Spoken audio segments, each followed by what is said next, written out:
7 Habits of Highly Miserable People. Like that book, but not. In this video, I want to take you through 7 of my worst habits that I have had over the years, ones that made my life worse, and ones that I have thankfully changed. And hopefully there's something in there that you can use on your own life, but if not, I'll at least make it entertaining.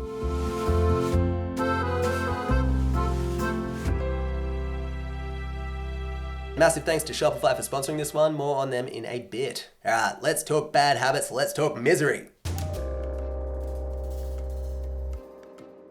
I used to be so bad with money, like so bad with money, man. Basically my pattern went like this. If I had money, I'd find a way to spend it as quickly as possible on the dumbest thing possible. Seriously, this is my bank balance from 10 years ago. Yeah. To illustrate just how obnoxious and reckless this was, I want to give you a list. A top 10 list of my dumbest impulse purchases. Alright, buckle up, this is embarrassing. Number 10, this bright purple suit. Number 9, 2 touring bikes. The plan was to cycle them across China. The plan never happened, I just bought the bikes. 8, an accordion. That's what you need. 7, a label maker that I used 3 times to write curved yellow fruit, elevated floor, and cow juice. 6, a bright green Mitsubishi L300 complete with little skulls on the locks. 5, dumb shoes. Lots of dumb shoes. The dumbest shoes that anyone's ever worn. What? 4, grills on my teeth, like an idiot. 3, a theremin. 2, a bright yellow Combi T3, complete with an engine that went up in smoke on Christmas Eve. And coming in at number 1, a 3-foot tall lava lamp. I lived it. It was dumb. Now some bad habits, you gotta taper them out. They die off gradually. But this is one of those ones that just stopped. So I was broke, right? And I was sick of being broke. I was like, but I earn money, where is it? So I Google, I'm broke, with my single digit IQ. And that pretty much only returned get rich quick schemes. $15 an hour. 50. So then I Google, I'm broke, Reddit. And in some random thread, I come across this phrase. Money story, you ever heard of it? I'm guessing most people have, but I hadn't.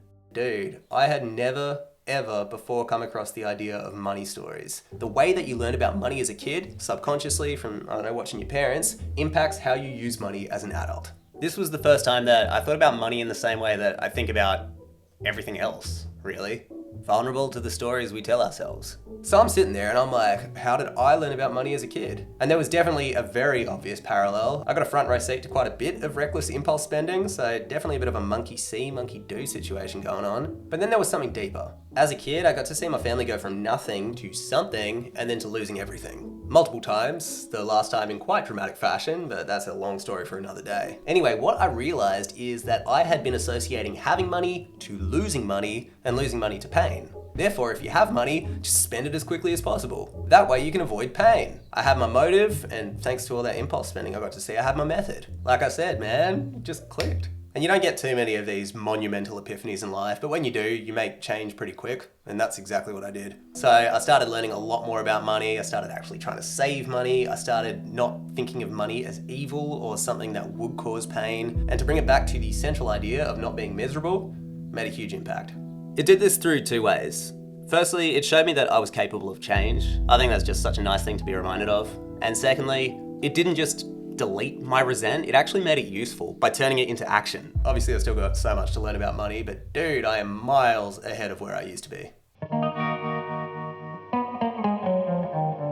So this one involves a bit of an understanding of medieval castles. But let's just get on the same page first. Procrastination, we all do it, some of us more than others. There are hundreds of ways to tackle it, and the solutions are often pretty personal. But this habit is less about procrastination and more about honesty. Alright, back to castles. A motte and bailey is a medieval castle structure. The bailey is these pastures, this grass around the motte, which is this stone tower in the middle. People want to live in the bailey because it's nice, you know, you got grass, all that sort of stuff. But if the castle is under attack, everyone retreats to the motte. It's the defense mechanism. The idea of a motte and bailey argument follows this exact same premise. It involves conflating 2 ideas. The weak argument's the bailey. It's controversial, it's provocative, it's fun to have, but very hard to defend. So when it's under attack, the logic retreats to the motte. The modest, robust argument that isn't controversial and is way harder to attack.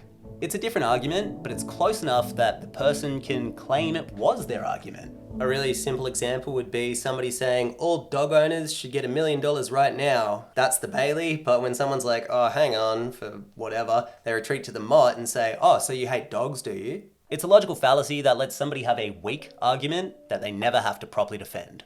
What I realized is that I was doing this with procrastination. Procrastination was the Bailey, but the Mott was self-care. If I ever scrutinized myself and not doing the work, I'd be like, nah, dude, self-care. You can't argue with that. Of course, I knew the difference. Deep down, of course I knew the difference. And there was the big irony that was going on, because if the Mott, the strong argument was self-care is good for your mental health and mental health is good for the work, therefore this is not procrastination. This is you doing stuff, actually. And that was true in some examples, which is what made that argument so strong. But it wasn't true for all the times I was doing it. What I realized is that this was having the opposite effect. Whatever the opposite of self-care is, the eroding of self-respect. That's what was happening. Obviously, you don't want to go too far the other way.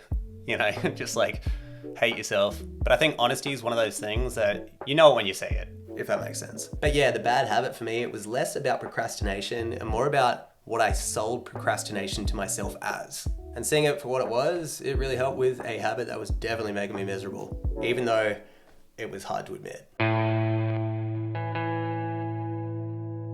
Have you ever had this feeling that there is a big break or some sort of big change just around the corner that'll magically solve all your problems? It's kind of like a delusional optimism, and I don't really blame myself for having this habit because I think it's a bit of a default way to think about things thanks to movies and TV. Stories of sudden fortune, blank check, the promise of escape. You're a wizard, Harry. Becoming talented overnight. Nothing ever changed until one night. Getting discovered. $5,000. And even being rescued. When I was a little girl, I would pretend I was a princess trapped in the tower, and then this knight on a white horse would come charging up and rescue me. It's the suspicion that maybe you could win the lottery. I think that myth has been drilled into a lot of us. The sort of like, no one's actually poor, they're just a millionaire who hasn't got their money yet. I don't even know what that is, man. The real world equivalent of, and they all lived happily ever after. But the habit that comes along with this idea is waiting. Waiting for something. Waiting for what? Waiting for someone who's gonna give you a dream job. Waiting for a house. Waiting for the right person. Waiting for a sign to do something. And thanks to the human literary canon, I know it's not just me. This feeling is central to Samuel Beckett's Waiting for Godot, wherein the two characters spend the entire play killing time while they wait for the titular Godot who never arrives. We are happy. We are happy. What do we do now that we're happy? There's a haunting Doctor Who episode where an entire planet is stuck in a decades-long traffic jam. Entire generations of people live and die, just waiting for traffic to move. And it's even present in the final book from Dr. Seuss. This book, where is it? A most useless place, the waiting place. For people just waiting. Waiting for a train to go, or a bus to come, or a plane to go, or the mail to come, or the rain to go, or the phone to ring, or the snow to snow, or waiting around for a yes or no, or waiting for their hair to grow. Not me. Everyone is just waiting. And this habit obviously makes you miserable because you live in this false sense of hope. No one was ever coming to save me, so why did I think that they were? I think even on like a job or a career level, there was this weird myth in my head that I was like, all right, if I just keep making stuff, someone's gonna call me and be like, yo, I've got heaps of cash. Just do whatever the hell you want. Have the money. Because I like you. What? And this was a vague feeling, so I hadn't really cross-examined the logic because I don't think it would really hold up. But this idea that there would somehow come a point in life where everything would be magically easy. And that might be true for someone else, but I found letting that go so liberating. The flip of this myth is one of my all-time favorite quotes. Hope is not a strategy. And while hope had made me miserable, abandoning hope, which sounds miserable, actually made me so much happier. Before we get to the next habit that made me miserable, I want to talk about something that didn't make me miserable. I want to talk about Shopify. Yeah, sponsor of this video, big sponsor on this channel, and also something that I genuinely use. So if you're creative, entrepreneurial, business-minded, or I don't know, if you want to just check it out, then this might be a relevant message. Shopify, they're a commerce platform. They let you sell your stuff in the easiest way possible. They power millions of entrepreneurs around the world, including this one dude that you're listening to. Here's where I sell stuff, struthless.com. This is a fancy website, but I am not a fancy website maker. quicker. Yeah, Shopify made making a website way easier. But beyond that, what's even cooler is that they've got the plugins and the resources, which when I switched, they massively increased my sales. That's true, by the way. It's pretty versatile as well. You can sell online and in social media and stuff, but also lets you sell in the real world if you ever want to sell your stuff in person, like at markets or whatever. But yeah, a lot of the processes in setting up a shop, you know, like connecting money accounts and all that sort of stuff, I was very intimidated by, but they understand that most people are intimidated by that sort of stuff. So they've found ways to make that super easy. If you're looking for a sign to start a shop, maybe it's this, maybe it's not, who knows? But if you're curious, check it out, shopify.com/struthless, and there's also a link in the description. But yeah, Shopify, pretty neat, man. All right, let's keep talking about my own misery. The slight discouragement to giving up pipeline, it's just so common. It's so depressingly common, isn't it? You're doing something, but then something else throws you off and you spiral and you quit. And the thing that throws you off doesn't even have to be that big. You're on a roll with your art, you're posting it, and then you get one nasty comment and you just quit. You're feeling good about the future, but then you get the rejection on a job application and suddenly you're back in like another 6-month slump. Or a kid in class gets yelled at by a teacher one day, like off the cuff, and that kid just tunes out for the rest of the year. It just happens all the time. I think what's really hard about these setbacks is they feel like a death sentence at the time, you know, because you're vulnerable. There's something that you really want, and then something else just gets you while you're open, and the obstacles just feel a lot bigger than they actually are. I love drawing. I love it now. I loved it as a kid. When I was 12, I drew a whole lot of portraits, and I showed my art teacher at the time, who looked at it and shrugged, sneered. Now. He had somewhere to be and I was just some kid, but to me I was like, oh, okay, I guess I'll just give up then. It hurt me, and I didn't draw again for 10 years. But at some point, I just picked up a pen again, and I loved it, like I did when I was a kid. But in that love, there was also this regret. Those 10 years that I could have been doing it. And the only way that I could come to terms with that feeling was to turn it into a rule, to always push through those setbacks. And this story's got a nice ending actually, because a few years later, I became a professional illustrator. That's a nice little narrative. It's got a bow on it. But yeah, sometimes what looks like a stop could actually just be a setback. And other times, pushing past that setback is where all the good stuff is. Short one, mindlessly using social media. Oh yeah, let me be the 40 millionth person to say that this year. But yeah, this one made me miserable. What I realized after stopping using social media so mindlessly is that I had developed the most skewed worldview as a result of the data that I was taking in. Kind of made me feel like everybody hated each other. And it makes sense. Think of a topic, think of a hot topic, one where people are going to have a range of opinions and then just plot them from extremely positive to extremely negative. A statistician would suggest that you would get a bell curve. Most people are somewhere in the middle, it's kind of alright, kind of not alright, and a small minority who either love it or hate it sit at the extremes. You ever see that tweet that was like, people on Twitter, having decorative pillows makes you part of the bourgeoisie? People in real life? Hey man, how's it going? Broadly speaking, these are your decorative pillow critics. These are your, hey man, how's it going types. And while it makes sense that people's opinions on a complex idea would form a bell curve, on social media, we see the opposite. Because the more outrageous an opinion is, the more engagement it gets. Then you have the issue of how often people say stuff. On Twitter, 1/4 of the users make 97% of the tweets. Combine this algorithm with the fact that tweeting your thoughts is a pretty unique behavior, and you end up with a really warped sample. And so the less that I use social media, the better my data got, the better my worldview got, and the less miserable I got. You know mattress ads? They'll usually say something like, you spend 1/3 of your life sleeping, and therefore 1/3 of your life in a mattress. So buy ours, because they're good. Did you know you spend 1/3 of your life sleeping? You spend 1/3 of your life in bed. You spend 1/3 of your life sleeping. 1/3 of our life sleeping. 1/3 of your life is spent sleeping. That's usually how a mattress ad goes these days. And it's rational as hell. I think it's a great opening line. I'm always like, yeah, that makes total sense. That's 33% of my life. I should not be complacent about mattresses. Got it. The underlying message here is if you want a better quality of life, don't look past the obvious stuff, because the biggest changes are going to come from the things where we spend most of our time. That's the mattress logic. So on this logic, you think, okay, well the 2/3 that we're awake, what are we doing there? And when you really break it down, it's like 80% the same stuff. You want some sobering facts? This is from a Brightside video called What Your Life Looks Like in Numbers.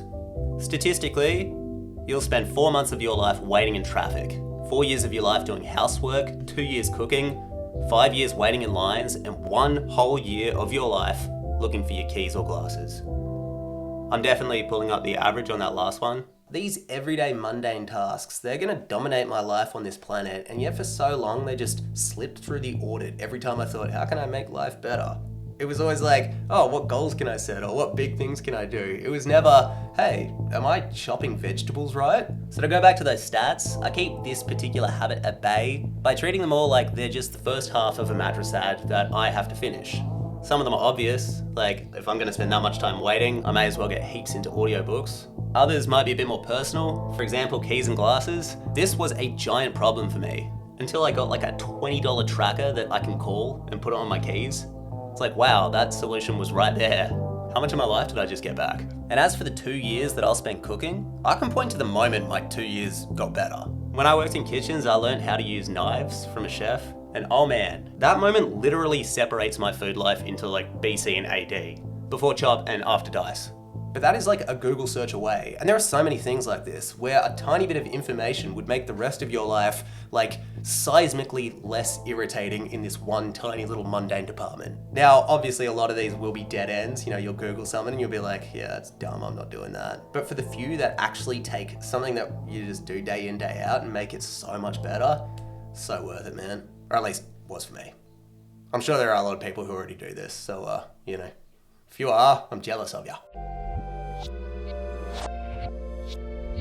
When I was a teenager, I didn't have much structure, didn't have much purpose, I didn't really have a sense of belonging, I didn't have money, and my mental health was awful, man. But doing and selling drugs solved all of these problems. Temporarily, obviously. I think this often gets overlooked when people are talking about addiction, is how many problems those substances seem like they solve when they start. And this is why they're addictive. It's not just the feeling of being high or whatever. There's the lack of feeling bad. There's that beautiful disconnection to your past. There's the anticipation, there's the unpredictability, there's even the way that like drugs and alcohol can help with social anxiety. And I like adrenaline. I really liked not dying. Obviously, a lot of these things you can get without drugs, but when you do get them with drugs, combined with whatever it is that drugs are doing, it's like really bad, man. Rituals, community, identity, the physical dependency, you just get everything that you could possibly imagine that would cement a habit. And the insidious part is that at some point, this net positive, the drugs that helped with problems, becomes a net negative, but you don't notice it. There is a lag. There's a lag between that dip and realizing it. And so you end up in this sort of weird no man's zone where things suck and you can't quite figure out why, because drugs make you happy, right? They made you happy then. Why aren't they doing it now? It's so horribly lonely. And meanwhile, your brain is just hell bent on convincing you otherwise. And that's what makes it so hard. It's so awful, man. But in terms of breaking this bad habit, this miserable habit, I put it down to a handful of things. First, my wife and my daughter. They're perfect, man. I love them. I'll do anything for them. The second is this channel. My first video was literally called I'm making videos instead of doing drugs. This was my attempt to replace the habit. I was still kind of like transitioning from sobriety at the time. But yeah, transition complete, I guess. The third is medication. When I realized that calming whatever not so typical noise I had going on up in my head was one of the reasons that I kept doing drugs, it made me realize that, oh, what if I'm just medicating? And so, yeah, I went and saw a psych, did a bunch of tests, got a bunch of head meds, tried these ones, tried those ones, found the right ones, and oh man, did that make a difference. And then the big fourth reason is admitting powerlessness. There's a big reason why this is step 1 of the 12-step program, however you feel about that program. What admitting powerlessness did for me was accepting that I am incapable of moderation. I thought for the longest time, man, that maybe I could. Maybe I was one of those people who could just moderate.